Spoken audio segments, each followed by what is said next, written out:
बिस्मिल्लाहिर्रहमानिर्रहीम। अस्सलाम वालेकुम व्यूवर्स।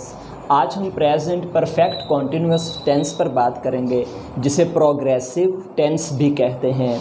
और ज़्यादातर ये ऐसे सेंटेंसेस के लिए इस्तेमाल किया जाता है, ऐसे काम जो पास्ट में शुरू हुए हों और अभी तक जारी हों। मिसाल के तौर पर, मैं 10 सालों से पढ़ा रहा हूँ, तो ये एक ऐसा काम है जो शुरू पास्ट में हुआ है और अभी तक जारी है। और इसकी एक और पहचान ये है कि इसके आखिर में ता रहा है, ती रही है, ते रहे हैं वगैरह आता है, जैसे वो ख़त लिखता रहा है। और नेक्स्ट इसकी पहचान ये है, चाहे एंड पर रहा है, रही है, रहे हैं वगैरह आ जाए, जो कि प्रेजेंट कॉन्टिन्यूअस टेंस की पहचान है, लेकिन अगर इससे पहले टाइम का ज़िक्र आ जाए, जैसे सुबह से, तब भी ये प्रेजेंट परफेक्ट कॉन्टिन्यूअस टेंस होता है। अब हम देखते हैं कि उर्दू से इंग्लिश ट्रांसलेट करते हुए हम किन किन चीज़ों का ख्याल रखते हैं और कौन सी चीज़ पहले यूज़ करते हैं और कौन सी बाद में। सबसे पहले हम सब्जेक्ट का यूज़ करते हैं, इसके बाद हैज़ बीन या हैव बीन का यूज़ करते हैं।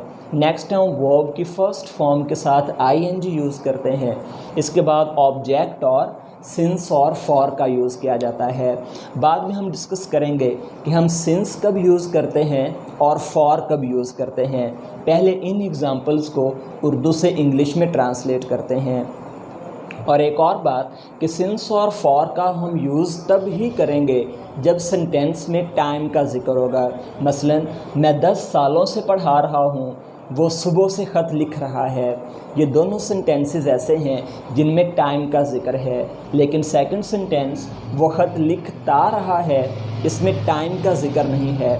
और ता रहा है आने की वजह से ये प्रेजेंट परफेक्ट कॉन्टिन्यूअस का टेंस है।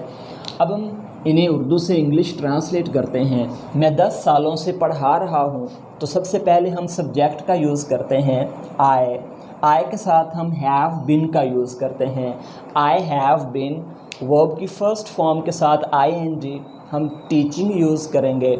आई have been teaching for 10 years. Next, वो ख़त लिखता रहा है, he has been writing a letter. वो सुबह से ख़त लिख रहा है, he has been writing a letter since morning. अब हम देखते हैं कि हम सेंटेंस में सिंस का यूज़ कब करेंगे और फॉर का कब यूज़ करेंगे। अगर हम सिंस की बात करें तो ये पॉइंट ऑफ टाइम के लिए यूज़ किया जाता है और फॉर पीरियड ऑफ टाइम के लिए यूज़ किया जाता है। अब देखते हैं कि पॉइंट ऑफ टाइम और पीरियड ऑफ टाइम क्या है।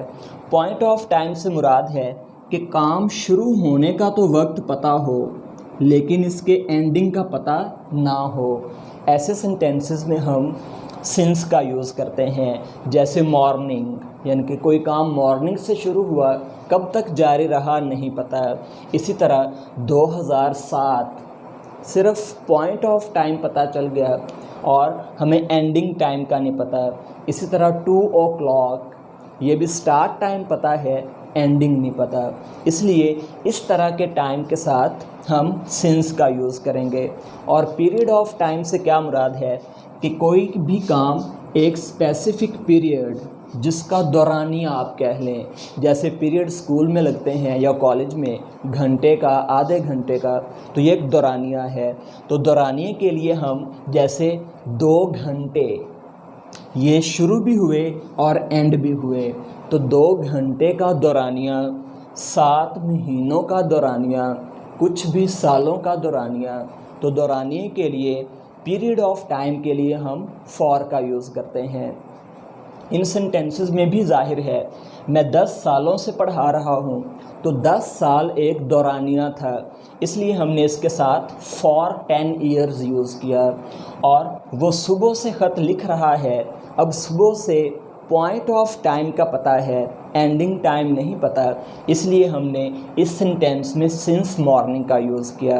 अगर हम इन सेंटेंसेस को नेगेटिव और इंट्रोगेटिव करें तो जस्ट वन चेंज है, हम हैज़ और बिन के दरमियान नॉट लगा देंगे नेगेटिव सेंटेंसेस में, जैसे he has not been writing a letter.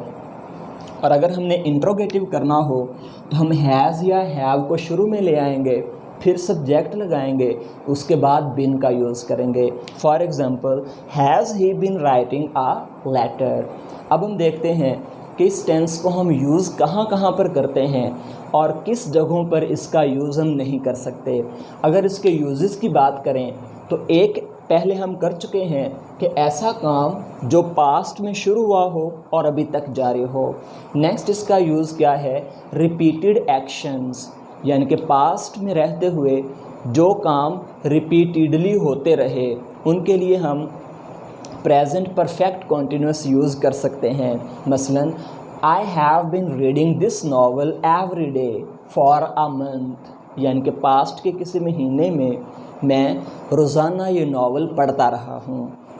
Next, past actions जो अभी अभी कंप्लीट हुए हों उनके लिए भी हम प्रेजेंट परफेक्ट कॉन्टिन्यूस टेंस का यूज़ कर सकते हैं। For example, at last you have reached, I have been waiting for you. अब हम देखते हैं कि हम कहाँ पर प्रेजेंट परफेक्ट कॉन्टिन्यूस का यूज़ नहीं कर सकते। तो ऑन और टू बी फॉर्म्स, इनके साथ हम प्रेजेंट परफेक्ट कॉन्टिन्यूस यूज़ नहीं करते। मसलन, I have been on this car since 2017, तो ये सेंटेंस रॉन्ग होगा।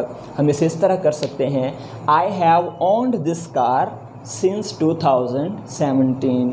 इसी तरह हम टू बी फॉर्म के साथ प्रेजेंट परफेक्ट कॉन्टिन्यूस का यूज़ नहीं कर सकते। मसलन, he has been being late for work, ये भी सेंटेंस ग्रामेटिकली रॉन्ग है।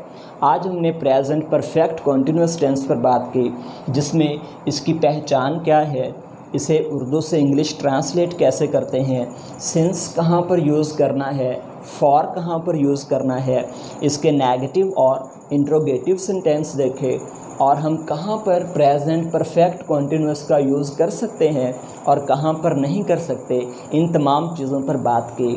Thanks for watching. अल्लाह हाफिज़।